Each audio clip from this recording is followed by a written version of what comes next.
Bonjour à tous, bonjour Julien. Aujourd'hui, nous allons présenter le troisième volet de nos émissions sur la cuisine nissarde. Bonjour Bob. Effectivement, nous avons rencontré deux défenseurs de la cuisine niçoise, Sarah Issautier et Alex Benvenuto, avec lesquels nous avons fait un tour complet de ce qui a été produit et édité sur cette cuisine si particulière. Mais il me semble pourtant que nous avons abordé un sujet très important sur notre cuisine qui a déjà un label. C'est vrai, nous aborderons l'avancée du projet qui porte depuis un certain temps afin de faire inscrire notre cuisine au patrimoine immatériel de l'UNESCO. Eh bien voilà, on va parler d'une association qui s'est créée, qui s'appelle les pratiques culinaires du pays niçois, pour présenter la cuisine niçoise au patrimoine de l'UNESCO. Et c'est à l'initiative de plusieurs personnes qui œuvrent depuis pas mal de temps, d'ailleurs ça fait déjà un certain temps. Donc nous avons ici Alex Benvenuto, qui est bien connu, et dont on a parlé par ailleurs. Et puis aussi nous avons Sarah Issautier, qui est la secrétaire de l'association, donc, et comme on vous l'a dit, qui fait partie d'une grande dynastie de cuisiniers dans le comté de Nice. Voilà, donc cette association, dites-nous un mot là tous les deux, comment ça s'est passé? Déjà dire que il y a eu un travail en amont et qu'ensuite elle a déjà été présentée au niveau national et acceptée, enfin mais je vous laisse dire. Alors c'est une association qui existe depuis maintenant 1997 et qui a dans un premier temps voulu mettre la cuisine nissarde, la cuisine niçoise au patrimoine culturel immatériel national. Parce qu'il faut savoir que pour être à l'UNESCO, il faut être déjà inscrit à un patrimoine national. Et ensuite, c'est l'État qui va devoir présenter. Ce n'est plus l'association. L'association va préparer le dossier, mais c'est l'État qui doit le présenter. Et le plus gros travail, c'est vraiment d'être inscrit au niveau national. Et il faut savoir que, à part la cuisine française, qui est déjà inscrite, nous sommes la seule cuisine qui est inscrite au patrimoine culturel immatériel national. Oui, il faut dire quand même que bon, il y a peu de cuisine dans la même sur l'Hexagone, à part la cuisine niçoise et la cuisine lyonnaise, dirons-nous, mais qui n'est pas inscrite. Qui n'est pas inscrite. Non, mais je veux dire, elle fait partie des labels qui existent sur l'Hexagone, et que finalement, cette première étape donc a déjà été présentée et acceptée, je crois. Et acceptée, et on a même une vidéo qui est tamponnée par le ministère de la Culture, un dossier que l'on peut aller consulter sur le ministère de la Culture, et toute une série de recettes qui sont utilisées par le label et par certains cuisiniers. Et le restaurant niçois, oui. Oui, c'est vrai qu'il y a à la fois la cuisine que tout le monde fait, il y a toute cette bibliographie dont on parle dans notre...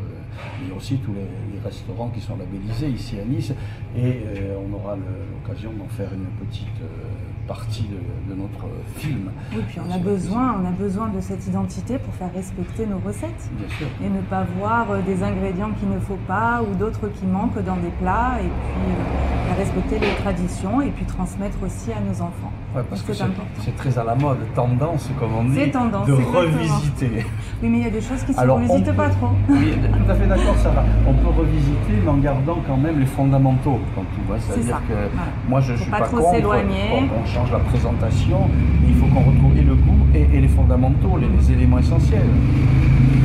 Encore faut-il savoir évoluer, parce que lorsqu'on a rencontré la première fois le ministère de la Culture, parce qu'il a fallu monter, comme on dit, monter à Paris pour... Oui, ça ne s'est pas fait tout de suite, c'est ça qu'il veut dire Alex, c'est qu'on a fait un long chemin pour en arriver jusqu'à aujourd'hui. Pour défendre le dossier, et on leur a dit, mais parfois il y a quand même aussi des évolutions.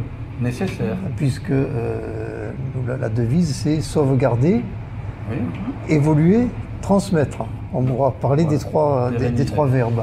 Et j'ai dit à la représentante du ministère, mais vous savez, il y a quand même des choses qui ont évolué. Il y a bien quand même, à un moment donné, un couillon qui a inventé la salade niçoise. Parce qu'avant, il n'y avait pas de tomates, donc il y a bien quelqu'un qui l'a évolué.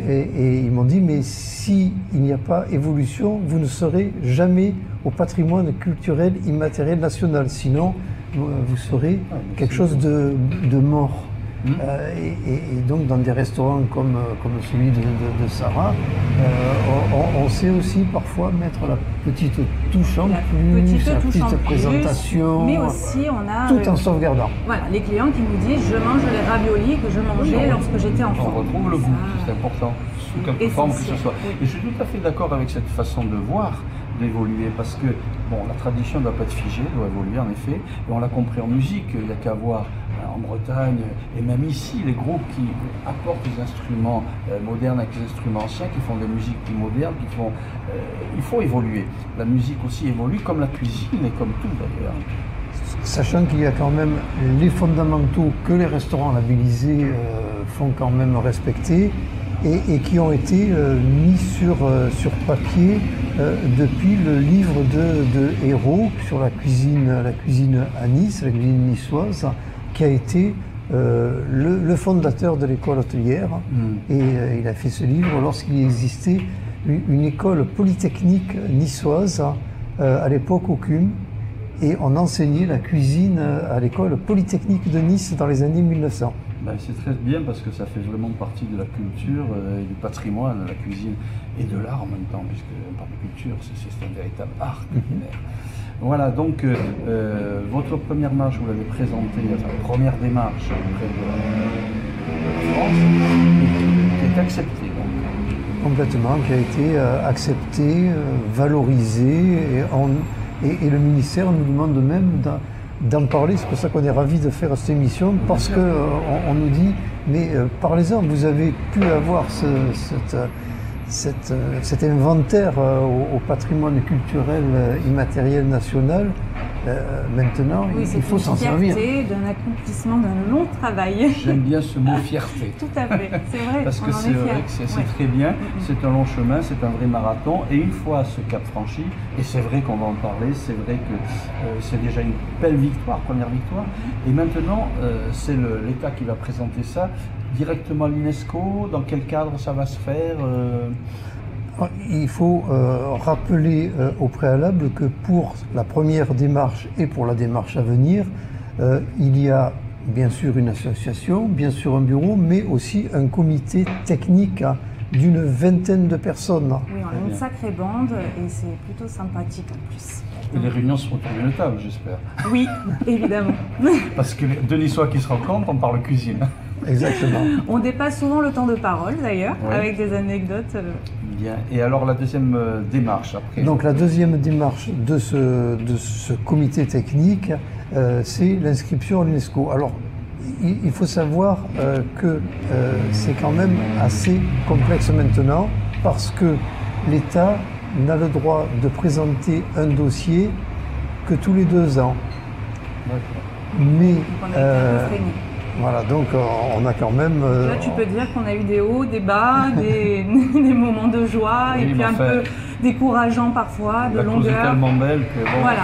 Mais comme c'est quand même agréable... On attend si longtemps que finalement... On est bien d'accord. On est d'accord. Alors, il y a quand même, comme le ministère aime notre dossier, il nous a donné quand même aussi deux astuces, et on est en train de travailler sur ces 2 voies. Une première qui est de se raccrocher à un dossier préexistant. Oui. Donc là, pour le moment, il n'y a pas encore de quota. Il y en aura probablement, mais pas encore. Donc il y a un dossier qui s'appelle Diète méditerranéenne, auquel on pourrait se raccrocher. Et une deuxième possibilité, c'est de se mettre à plusieurs pays. Et là, nous sommes en contact, bon, on ne va pas pouvoir le dire ici, mais avec 2 autres pays pour présenter un dossier commun. Et ce serait ce dossier, puisque la cuisine niçoise est déjà inscrite, ce serait la cuisine niçoise qui représenterait la Méditerranée pour la France. Voilà, ça c'est déjà acté. Des pays où il y a la culture de l'olive et des trucs comme ça sûrement. Ce sont des pays du bassin méditerranéen. Évidemment. C'est drôle comme nom, diète méditerranéenne. On parle de cuisine et de diète. C'est vrai. Ça fait drôle. Donc là, Alex, il peut vous expliquer d'où vient le mot diète, parce qu'on a travaillé dessus pendant un moment. Voilà.